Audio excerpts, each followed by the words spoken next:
Welcome. My name is Beki Howlett, and today I will be sharing with you my presentation, Death is Only the Beginning. Now, I initially had an idea in mind for this presentation, and as I'm going to be talking about today, when I recently did a spiritual pilgrimage to Catalonia in Spain, I completely I didn't throw it out, I still have it, but I completely revamped this presentation. So I hope you will endeavor to come along for the ride with me today. Now, oftentimes, I feel like we have this negative connotation or association with death. And many of us may view it as bad or scary or even sad. And for many, it can be our greatest fear.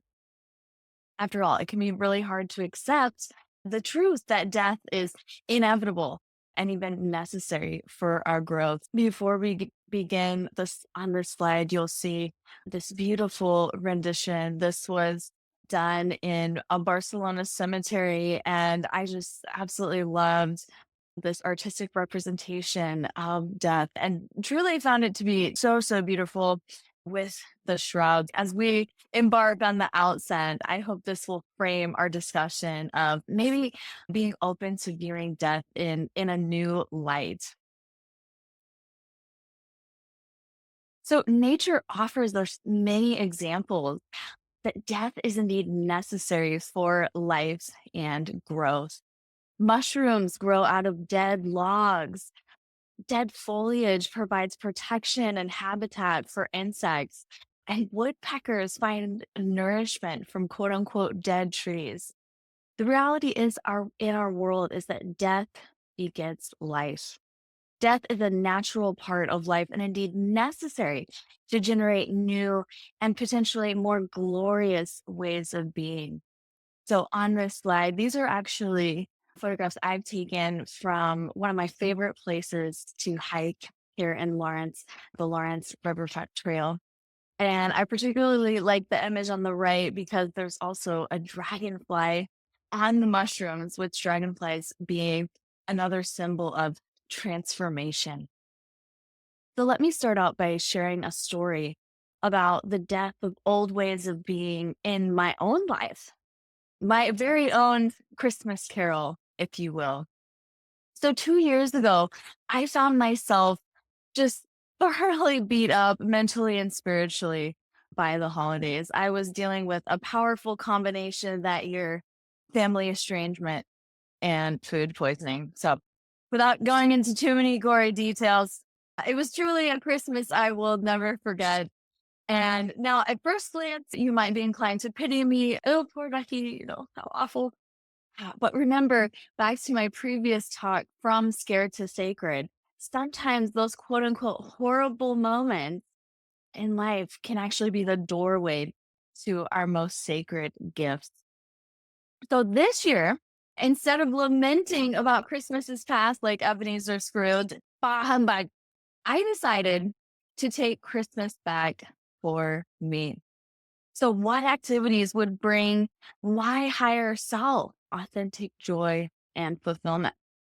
And I got to tell you, this is truly a novel concept for a recovering people pleaser. So, I had, what at the time I labeled a crazy thought. I thought, I really want to take a trip this coming Christmas, and I want to leave on Christmas Day. So August rolls around. I'm visiting with some dear friends, my chosen family, and I actually visit them generally over the holidays. And they mentioned that they're going to Barcelona this year. And guess when they're leaving? On Christmas Day. Coincidence? I think not. So I went to Spain, not pitying me anymore. I am. Estoy en la Fundación Joan Miro, el Palau de la Música Catalana. Here I am at the museum. Joan Miro, who is a modernist, a Catalan artist. I see a beautiful backdrop of the city of Barcelona. And on the right was one of my favorite places that I visited, the Palace of Catalan Music in Barcelona. I had the great fortune to see a performance there. And ultimately, I traveled to several places in Catalonia, which is an autonomous region of Spain. They have their own unique language and culture. I visited Montserrat Monastery, also Girona, which is a medieval walled city where they filmed much of Game of Thrones. And finally, Barcelona, that you see here. And truly, the whole region has my heart. And this trip represented a major milestone. It was the first time I was traveling internationally by myself. And the trip was really a spiritual pilgrimage and my very own hero's journey come to life.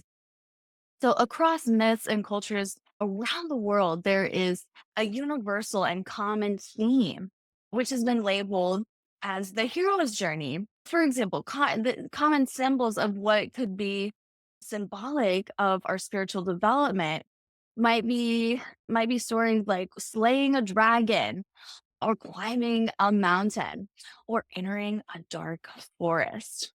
There was actually a really excellent Super Bowl commercial on this, but I know for us Chiefs fans, it's just too soon. We won't go there.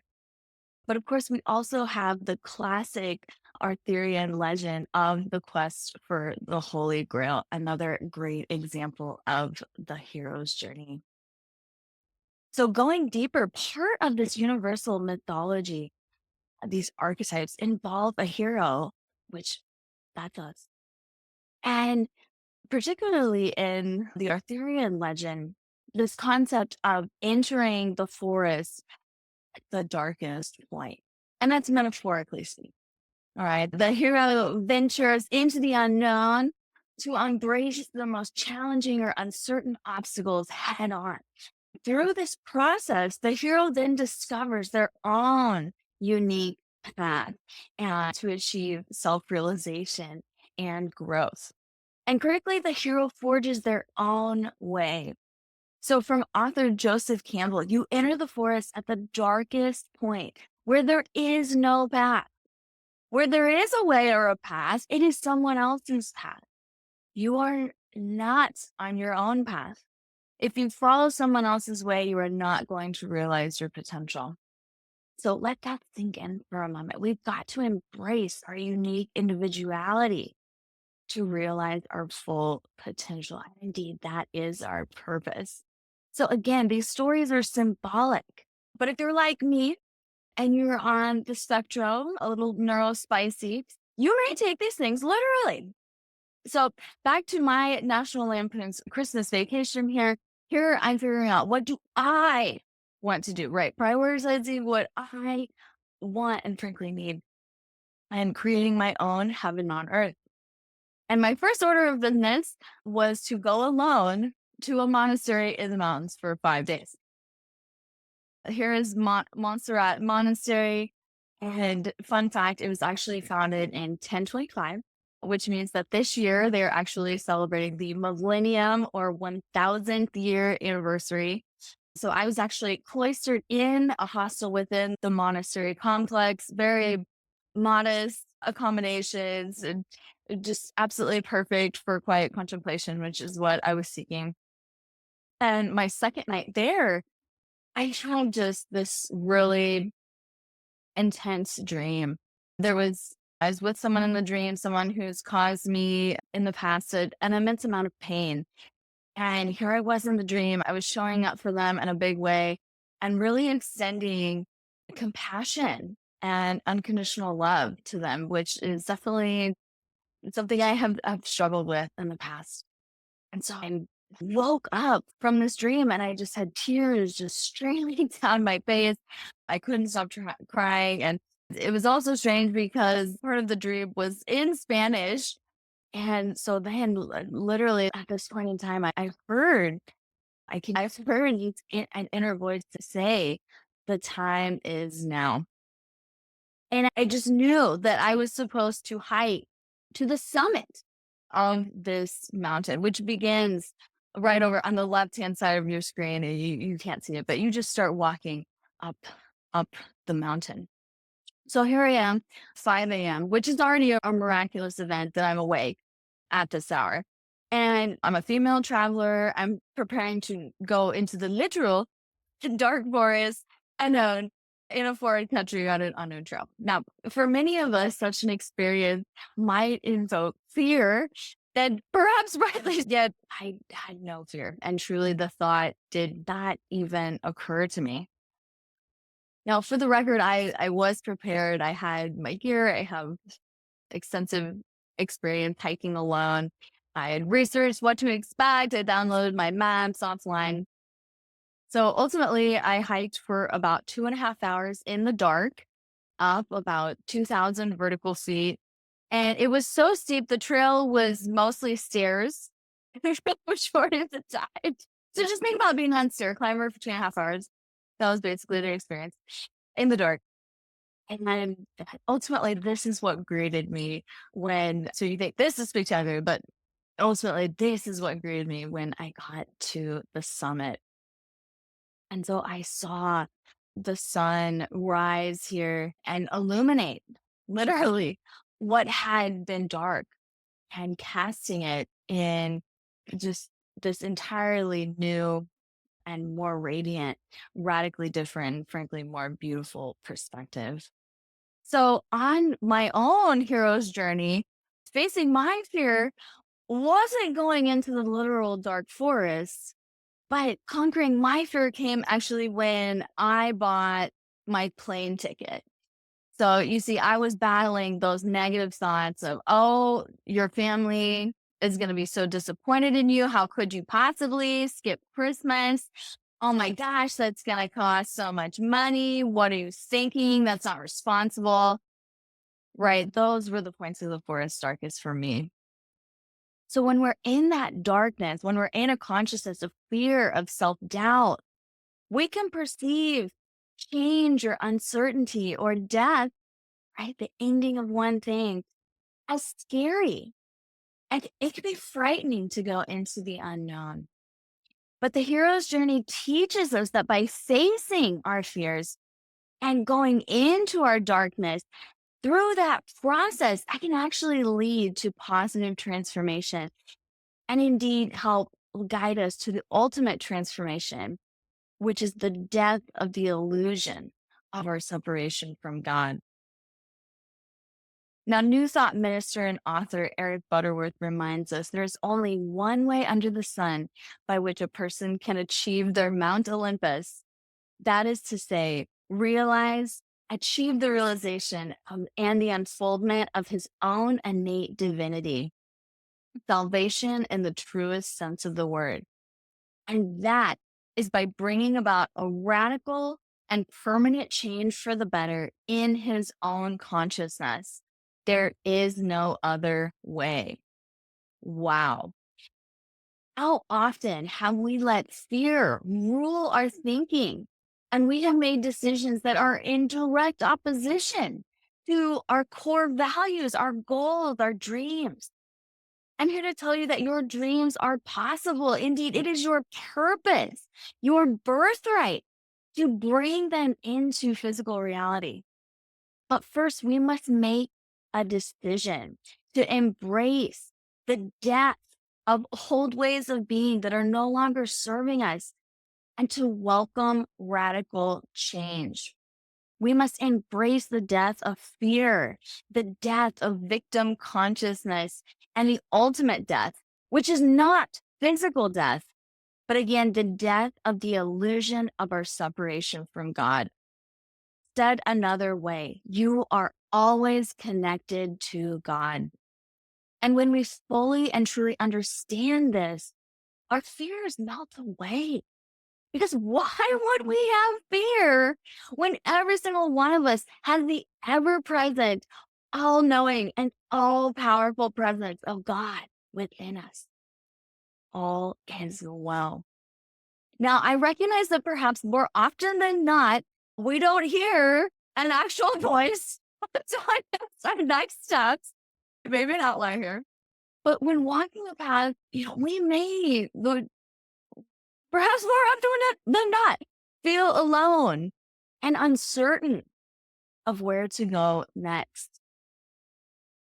Anyone here, have you ever felt lost on your spiritual journey? Perhaps just me. Ever find yourself in a dark night of the soul lamenting to God, "Why me? What do I do? What do I do?"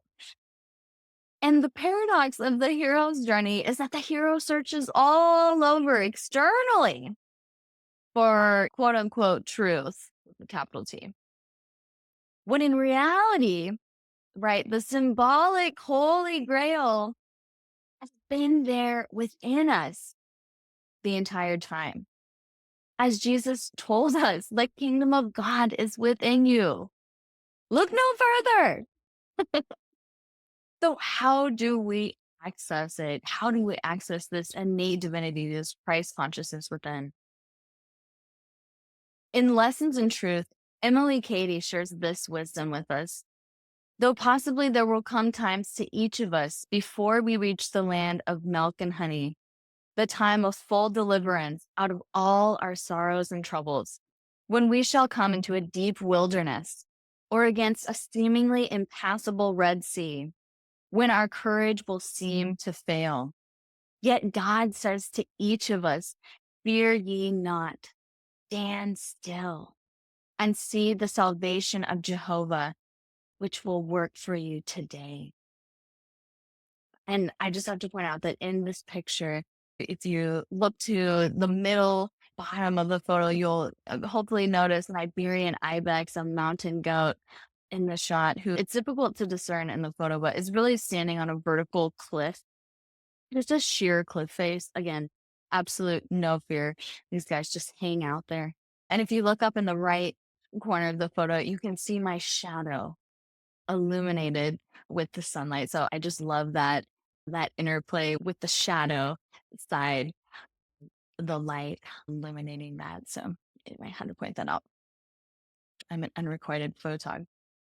So if and rather when you may feel lost on your spiritual path, or you're feeling that fear, you feel your courage beginning to wane, stop doing for a moment and simply be.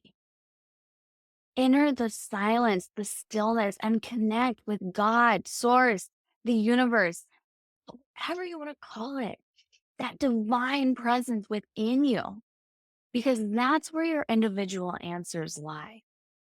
I realize that intellectually, I realize that God is everywhere present at all times, no matter where I am. Yet taking this trip, hiking up that mountain, entering the forest at the darkest point, literally was what I needed in that moment for my soul to come back to myself. And I'm forever grateful that I listened to my own inner voice to do the thing that I was afraid of and to face those challenges head on. Indeed, every moment of our life offers us a door, a portal for new experiences, for rebirth, for transformation. Death, literal and metaphoric, is an innate opportunity to let go of what was and allow something new and beautiful to emerge. And ultimately, to help get us closer to that realization that we are never alone, that we share an inseparable connection with God, no matter where we are and what the circumstances may be. So be not afraid. Thank you.